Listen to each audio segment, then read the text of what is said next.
Hello, everyone. Heather Leavitt Martinez here. I just finished up doing a video for the IFEP, and these were the frequently asked questions. Actually, these were the burning questions that they asked. And I'm also going to open up the chat to see if there was anything else there that they may have asked me that I may have missed. So give me a moment and we can get to it. This was a really wonderful group of folks who were across the gamut: graphic recorders, graphic facilitators. I noticed that a couple of calligraphers also snuck into the group. And so I was answering a lot of questions about calligraphy. Where does it live in our work as visual practitioners? And also that lettering is a full body, and also graphic recording is a full body experience.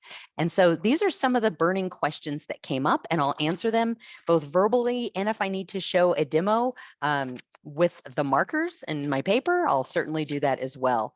So great questions here. How to keep, oops, okay, my nibs are going bad. Am I pressing too hard? Maybe.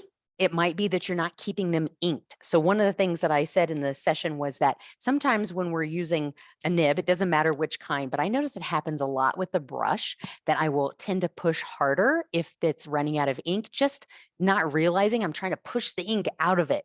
And so keep your nibs inked, well inked. There's a wonderful link on Noyland.com/markerpedia that tells you how many refill bulbs go into each one of these markers. So of course, a big marker is going to take more, medium sized marker less, and a smaller marker even less. And so make sure you keep those nibs inked up and replace them when needed. Okay.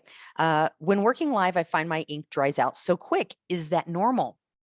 Could be, especially if you're using an outliner marker. Make sure that you keep them capped when you're not using them. I'll be writing and I'll immediately cap it. And that's with the outliners. The rest of the markers that are water-based, I'm not worried about it. I don't really put my nib on, the cap on my nib. One, I do notice that what is it? It's the denim blue.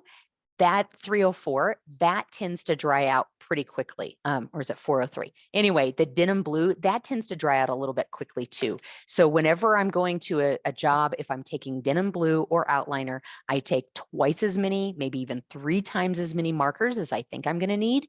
And I keep them capped when I'm not using them. Even if they're in my hand, I'll go ahead and keep them capped. All right. How do I make my work more structured? Great question.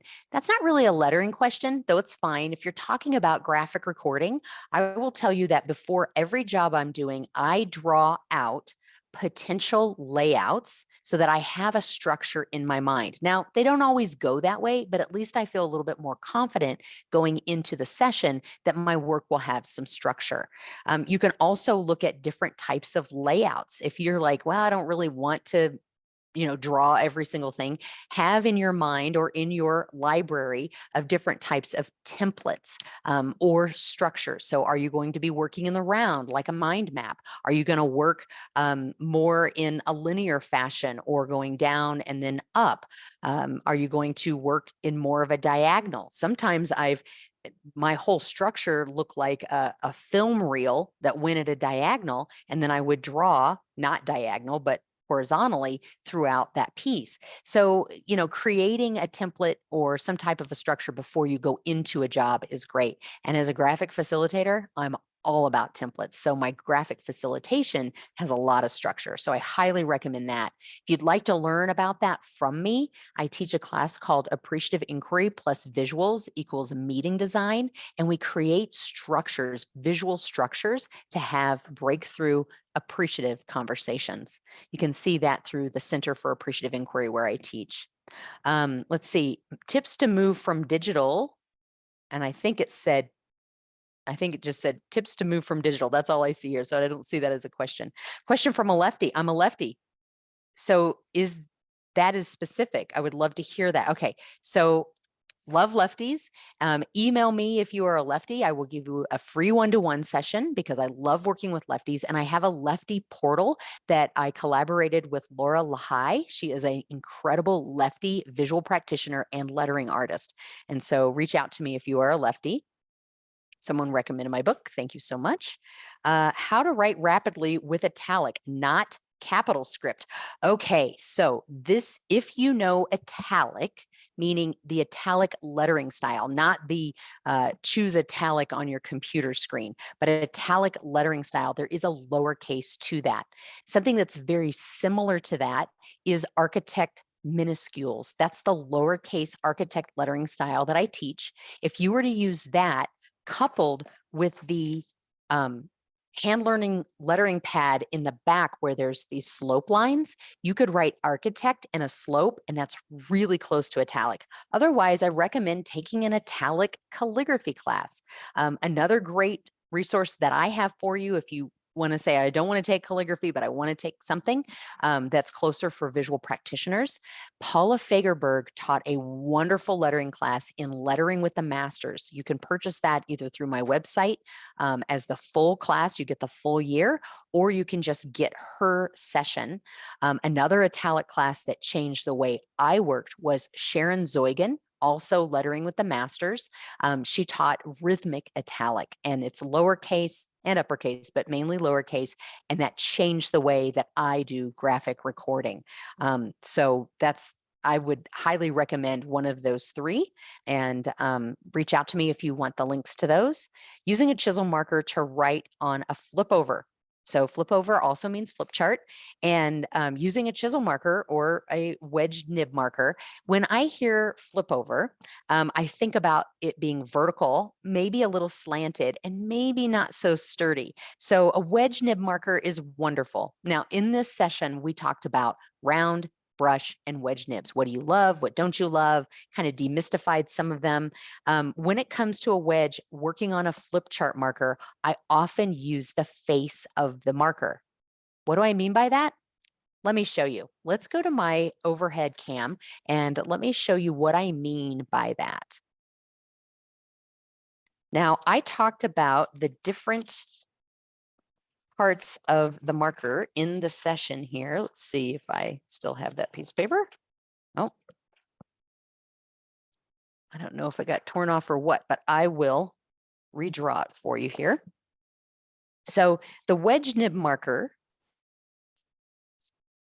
or some people call it the chisel. There is another little like angle here that I don't normally draw. We are drawing on that. That's actually, it's on this side and it's on this side. It's called the broad edge.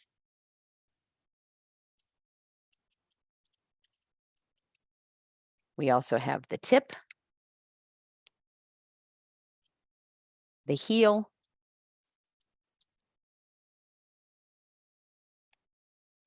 this is the corner tip. And in the video, I covered all of these. And then the one I would use for the flip over is this is called the face. And so what I mean by that is if I'm writing with the front of the marker, but it's the top part, I can write fairly quickly. And what I love about it is that it's got this sort of organic thicks and thins already built in, even though I'm writing with the tip. So that's how I would work with the flip chart marker using the chisel or the wedge nib. Do you ever use alcohol based when you mix up the styles of, okay, do I ever use alcohol based markers or ink? No. I have chemical sensitivities. I'm working on the wall all day long. I can't use an alcohol based marker. It smells. It's going to make me faint. It's not worth it. Most of the work that we're doing is temporary anyway. It doesn't need to be in any way permanent. I would not use them. When I first started out, the only markers I had were Copic, and they made me sick. And I just happened to have them. So no, I wouldn't use those at all. So when do you mix up the styles in your text or pairing? Excellent question. Here's how I work. I have an entire formula I call the hierarchy formula. It's based on the 3 different types of nibs, all the different sizes, using lettering styles that can scale up and down. Now, I also have a background in graphic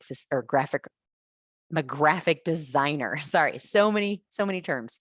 I have a background in graphic design, which means I know that I'm not going to use more than 2 different fonts in any of my designs. So when it comes to writing on the wall, I try to keep it just as similar. So I come up with a title lettering style. I come up with a small lettering style that's going to be most of the content. And then I have something in between. So if I have 3 levels of hierarchy, that in between, it can be that, or sometimes I have what's called a wild card, and that's going to be the one that's really expressive. So that's going to be like the brush or the sign painter, something that's really going to grab the eye, and maybe use it in a different color or a different size to really make it pop.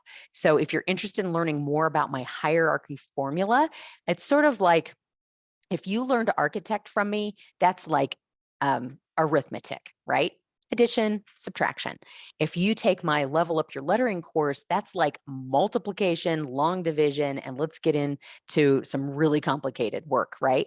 Because we're talking about the different styles, the different markers at the different sizes to work with what it is you're trying to communicate or convey using lettering.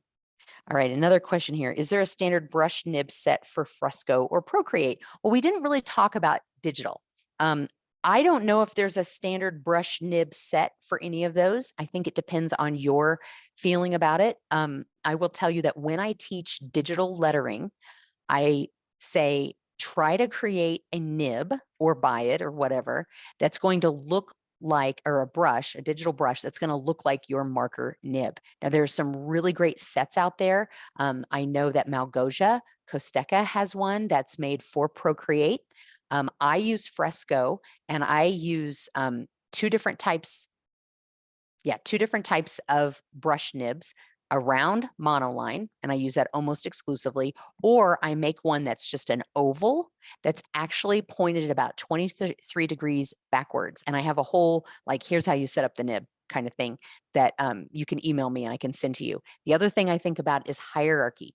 I know that when I zoom way into my iPad, all I see is white. So I always make sure that I either have a dot grid or a graph that I have in the background so that I can see how big things are. And I create my own legend or like a note sheet, like a cheat sheet before I begin any job, where I have my color palette set up and then I have my brushes set up at the different sizes for the different hierarchy or style. So when I teach digital lettering, it's about a 20-minute class for those who have taken my other classes, because it doesn't take much to transfer that knowledge over. So that's pretty standard. Okay, recommending lettering tips on creating good nibs in Fresco. Okay, that you can memorize. Again, I just use a round and an oval that's tilted backwards, because I know that when I write my architect, my Roman, or my sign painter, it's going to look good. Okay. Tips on keeping our text straight. So a lot of times when we write, if we write like this, we tend to either go up or we tend to go down when we write. So my tip for keeping your lettering straight is to stay in front of your work. Now, I know sometimes we need to make sure that the people behind us can see our work. I know that when I'm teaching, I literally teach from the side of a flip chart. I'm looking at my paper this way and writing my letters.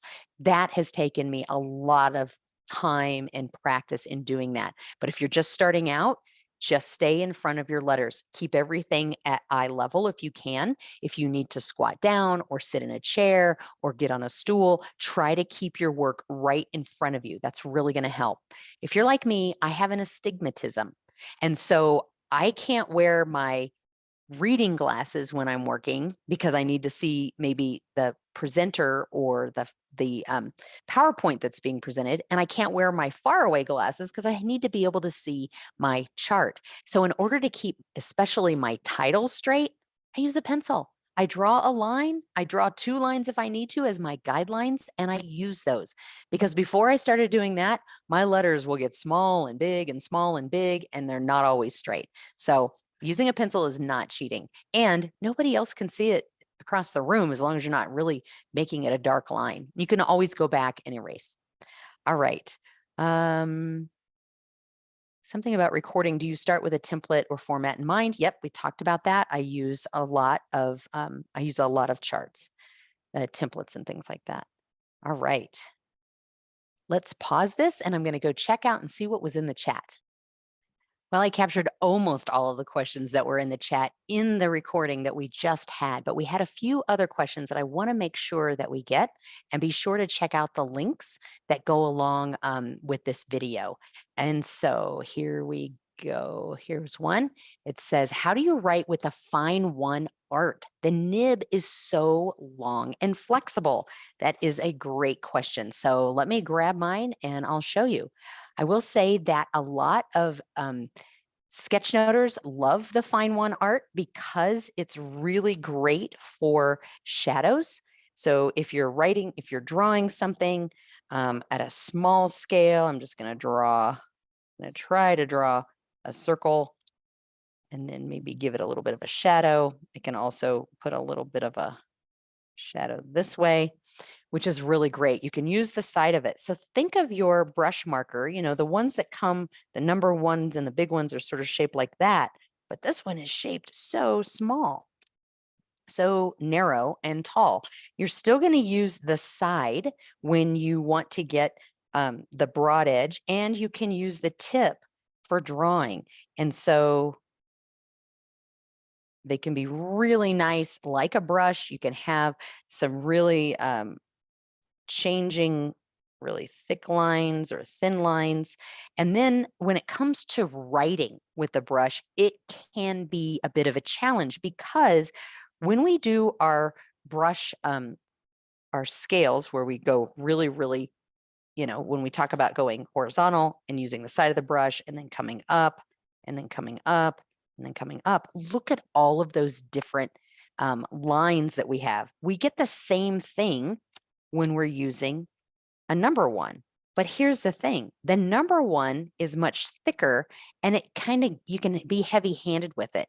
You can't be so heavy handed with this brush because it's really hard to get, you have to go very slow to get a consistent line. So say I wanted to do brush lettering with it, I have to go very slow in order to be consistent. So I came up with a lettering style called Twinkle based on our handwriting, and it's totally okay for it to be inconsistent. The one thing that I am trying to be consistent with is thick downs and thin ups. So Twinkle is a wonderful lettering style to use with this marker. Otherwise, it's great for drawing, it's great for shadows, and I keep it small. Now, if you do like to work small, but you want to have, this is pretty big lettering for a very small marker, but say you want to do your sketchnoting and you want to have a brush nib, the Fine One Flex is a wonderful marker to use because look at how small I can get. This is brush letter, or this is a sign painter. And if I want to go brush letter, I can go even smaller. Right? So the Fine One Flex is great brush if you want to work small. All right, what other questions do we have here from the chat? Let me get my window up. All right, I find my writing slants up, especially when writing quickly. How do you keep your writing straight? Well, I think I answered that before about staying in front of it. Another thing that happens is sometimes our lines that we're writing, and let me go back here, some of our lines or stems are not straight. So that's a really important piece to be able to get as well. So let's get there. So when we're writing architect, those stems need to be straight. And sometimes we will tend to go at an angle one way or the other. I call that falling back into our beanbag chair. And so make sure that when you're writing, and this is why these slope lines are really great. If you want to write straight up, then practice on a grid. And if you want to write brush letter, you want to write at this slope on purpose.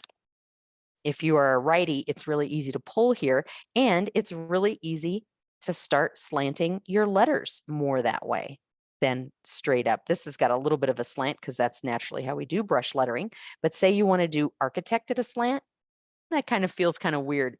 Architect is actually lives in a box, but sign painter is at a slant. And so maybe if you naturally go fast as a slant, choose a lettering style that'll allow you to naturally write at a slant. I mean, that's naturally what's happening because you want to deliver your marker or your writing tool to the next letter. All right, so I have a wonderful thank you from Terrell saying that I was a pioneer in this work. I don't know about that. I have to give a lot of credit to Ava Orloff. She is the queen of lettering. She calls me the goddess. She really did some great work. I do take pride in taking what I've learned from calligraphers, sign painters, and graffiti artists and bringing it into our Neuland markers and our world. And I love to teach. So thank you for that compliment. And then I got a private message from someone. I won't out who it is, but I get this a lot. Someone is saying, "It's great to see you again. I realize I should be practicing more." Okay, so I don't know that you're not practicing. Only you know that. You don't have to feel the guilt. Just reach out to me. You know I'm here for a one-to-one. I love geeking out about letters. Obviously, I went over time. So just know that I'm here for any of you that want to letter. And another reminder is that these 26 little friends, they're always going to be here for you, and so will I. So anytime you want a letter, they're there. And they will also remind you that you haven't been practicing. You don't have to tell me. They will let you know. So just think about how good you want to get. Think about your lettering goals, how you would like to make a difference in your lettering practice, and reach out to me. And I look forward to seeing you at the next IFVP, OLS, or event or class that I'm teaching. And I hope to letter together with you soon. Bye.